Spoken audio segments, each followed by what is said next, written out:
தாவேக தலைவர் விஜய் டைரக்டா பெரம்பூர்ல போட்டிடுறேன்னு சொல்றாரு. இது எப்படி நீங்க பாக்குறீங்க? நான் அதை ஏன் பார்த்துட்டு இருக்கணும்? எனக்கு வேலை இருக்கு, அதை நான் பார்த்து.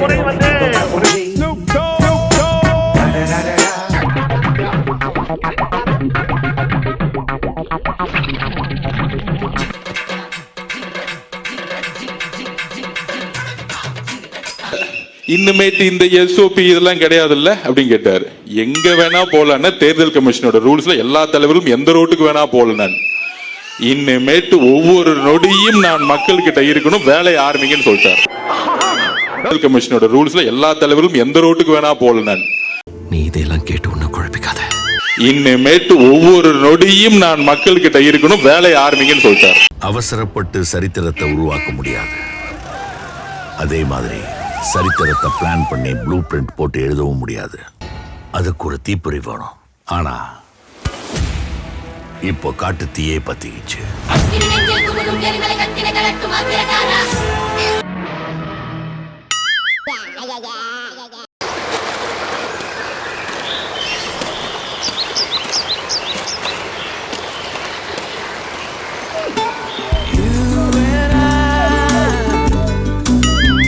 வாரத்துல சனி ஞாயிறு மட்டும்தான் ஊருக்குள்ள வருவா. அந்த 2 நாளும் சின்ராச கையிலேயே பிடிக்க முடியாது.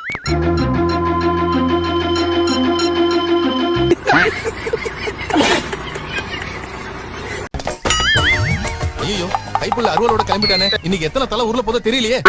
இந்த அறிக்கையிலிருந்து பாசத்துக்குரிய ரஜினி சார் அவர்களுக்கு மர்க்கா சொல்லு. பாசத்துக்குரிய ரஜினி சார் அவர்களுக்கு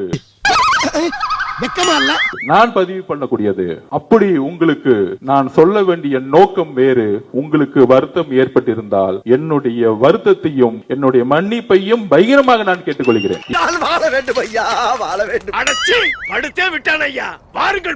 ஏனென்றால் என்னுடன் நீங்கள் வயதில் மூத்தவர். என்னது போடா போட்ட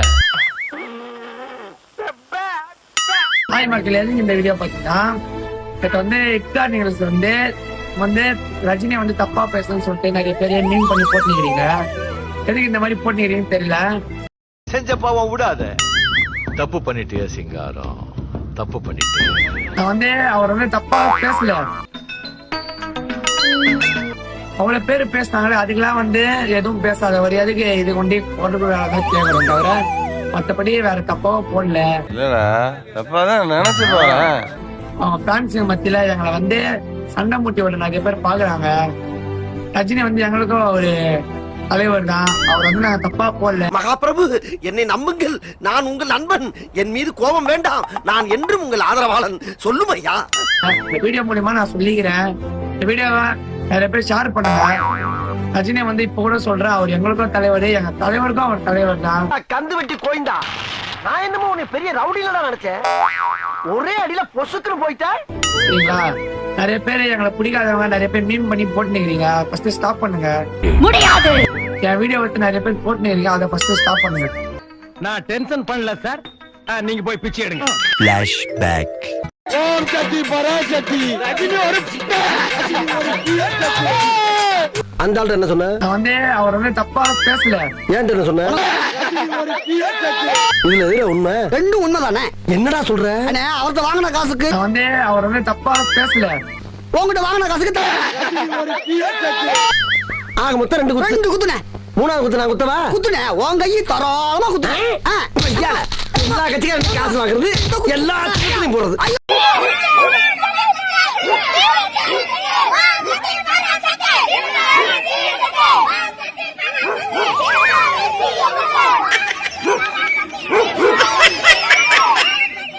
யாரா இவனுங்க? எங்கிருந்தா வந்துக்கிறானுங்க? உங்களுக்கு ஓட்டே இல்லடா. நான் வந்து ஏன் வந்து விஜய் வந்தா அவர் வந்து நிறைய பண்ண மாட்டாரு, இல்ல இவங்க நம்பிக்கையை வந்து அவரு ஹோப்ஸ் வந்து நிறைய செய்ய மாட்டாருன்னு சொல்றேன்னா, ஃபார் எக்ஸாம்பிள் 41 பீப்புள்ஸ் வந்து இறந்தாங்க. அப்போ ஒரு அந்த இஷ்யூ பத்தி ஒரு 3 டேஸ்க்கு மேல வந்து எதுவுமே சொல்லவே இல்லை. 72 ஹார்ஸ்க்கு அப்புறம் தான் அவர் வந்து அந்த இஷ்யூ அட்ரஸே பண்ணாரு. ஓ அப்படியா? அதுவும் அவர் வீட்ல அட்ரஸ் பண்ணாரு. இறந்தவங்க ஒருத்தங்க இருக்காங்கன்னா அவங்க வீட்டுக்கு போய் தான் நம்ம ஆறுதல் சொல்லுவோம். அவங்களை கூட்டிட்டு வந்து இவர் தனியா ஒரு ஹோட்டல்ல ரூம் போட்டு அவங்களுக்கு பர்சனலா ஆறுதல் சொல்றேன்னு சொன்னாரு. எதை செஞ்சாலும் சப்ஜெக்ட் டிஃபரண்டா இருக்கணும். இவன் கிடக்குறான் சார் லூசு பையன். நீங்க சொல்றீங்க 2-3 போட்டி தான் அப்படின்னு. கருத்து கணிப்பு எல்லாம் பாத்தீங்கன்னா தாவேக்கா தான் வந்து மக்கள் மத்திய நிறைய வரவேற்பு பெற்றிருக்குன்னு சொல்லி ஒரு சிலர் வந்து கருத்து கணிப்பு எடுத்து வெளியிடுறாங்க. நிச்சயமா இது ஒரு நம்பகத்தன்மை உள்ள நிறுவனத்துக்கு தான் வந்திருக்க வாய்ப்பு இல்லை. கரெக்டா கட்டுவிட்டா தாவேக்கா முன்னெடுக்க அரசு நீங்க எப்படி சார் பாக்குறீங்க? அவங்களுக்கு அரசியலே இல்லைன்றதுதான் நம்ம வருத்தம் ஆதங்கமே. அழுகுறான். ஏய் அழுவலடா. அது அழுவலையா? கண்ணீர் ஒழி பேண்ட்டுக்குள்ள போயினுக்குது அழுவலன்ற. விஜயை பற்றி கடுமையா விமர்சிக்கிறதுக்கு காரணமே அவருக்கு ஒண்ணுமே தெரியாதுன்றது எனக்கு நல்லா தெரியும். எப்படா கண்டுபிடிக்கிறீங்க? பின்னால ஆள் விட்டு பாக்குறீங்களா? ஒரு கேரவனுக்குள்ளே வாழ்ந்தவருக்கு மக்களோட பிரச்சனை எப்படி தெரியும்? தலைவர் ஆயிட்டேன், கட்சியை தொடங்கிட்டேன்றவர் இன்னைக்கு வரைக்கும் வெளியில வரலையே. ஹீரோ சார் எங்க இருக்கீங்க? என்ன ஹீரோ சார் குங்ஃபு ஹாஸ்டல் மாதிரி சவுண்ட் எல்லாம் கொடுத்துட்டு குஞ்சு பொறிச்ச கோழி மாதிரி ஆயிட்டீங்க. தாவேக்கான்றதே ஒரு பண்பாடு இல்லாத அரைவேக்காட்டு கூட்டம். இல்ல அந்த 2 இருக்கு. இல்ல ரொம்ப எல்லாமே போகுது. அது இன்னொன்னு ரொம்ப நாடு பரதேசி. என்னை அசிங்கமா பாராட்டினா போதும். ஊர்ல டிக்கெட் வித்தது, மாமனார் லாட்டரி பணத்தை ஆட்டைய போட்டது, 7 கட்சி தாவி வந்தது, பாலியல் குற்றத்தை முன்னின்று நடத்துறது, சொந்த கட்சியிலேயே போஸ்டிங்க்கு பணம் முடுங்கினது, இந்த மொத்த கோபம் சேகர்பாபு உள்ளிட்ட எல்லாருமே வந்து தொகுதி மாறலான்னு பேசிட்டு இருக்காங்க. பவளையில பாப்பாவுக்கு அப்ப எதுக்கு இவ்வளவு தூரம் 70 வருஷ கட்சிக்கு தொகுதி மாறலான்னு பேசிட்டு இருக்காங்க. பெரும்பாலான இன்னைக்கு இருக்க திமுக அமைச்சர்கள் தொகுதியை மாற்றலாமான்னு தமிழக வெற்றி கழகத்தால் யோசிச்சு கொண்டிருக்காங்க. இதெல்லாம் புயல் காத்துல உட்காந்து எவனா பொறி சாப்பிடுவான், அவங்கிட்ட போய் சொல்றா. சென்னையும் அதை சுற்றி எந்த தொகுதியும் கேட்பது கிடையாது. அதை அவங்க தேர்தல் காலத்திலேயே புரிஞ்சுப்பாங்க. இப்ப அவங்களுக்கு அதனாலதான் எந்த அசஸ்மெண்ட்டும் செய்ய முடியாம இருப்பாங்க. இன்னும் என்ன நீ பைத்தியக்காரனாவே நினைச்சிருக்கிறல்ல? நீ இல்லையே, நான் உங்களை பணக்காரனா நினைச்சிட்டு இருக்கேன்.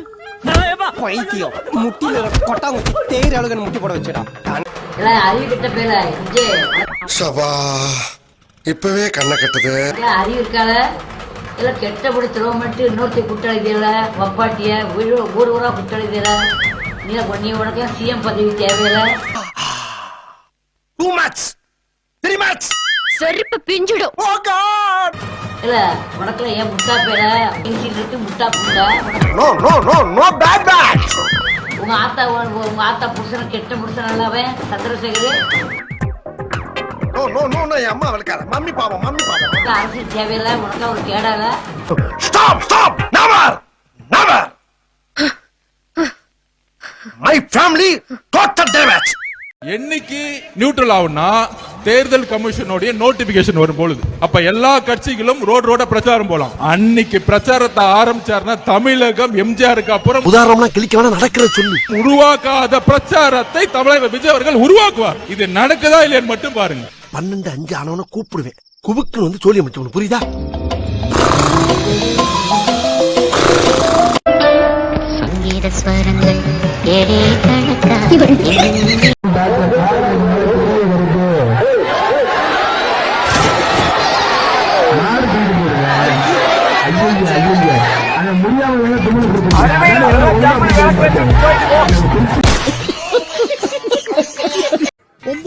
$5, $8, $6. சரி இவர்தா ஆனா இவர் போட்டுக்கிற ட்ரெஸ் அதான் நல்லா இருக்காரு. என்ன பாட்டு கண் நல்லா தெரியுதா? போட்டுக்கிற ட்ரெஸ் அதனாலதான் சிம்பிட்டா பாருக்காரு. யாருமே இல்லாத கடையில யாருக்குடா டீ ஆத்துற? உன் கடமை உணர்ச்சிக்கு ஒரு அளவே இல்லையாடா? ஒரு வேளை கூட செய்யக்கூடாதுன்னு மரத்து நிழல நீ பாட்டுல ராதா கணக்கா தூங்குன. நீ நல்லா அசந்து தூங்குன. நான் உனக்கு கும்பாபிஷேகம் பண்ணிடுறேன். மறக்காம சர்ப்ரைஸ் பண்ணுங்க. நெக்ஸ்ட் மீட் பண்றேன். ஒரு பிக்கிங் காணா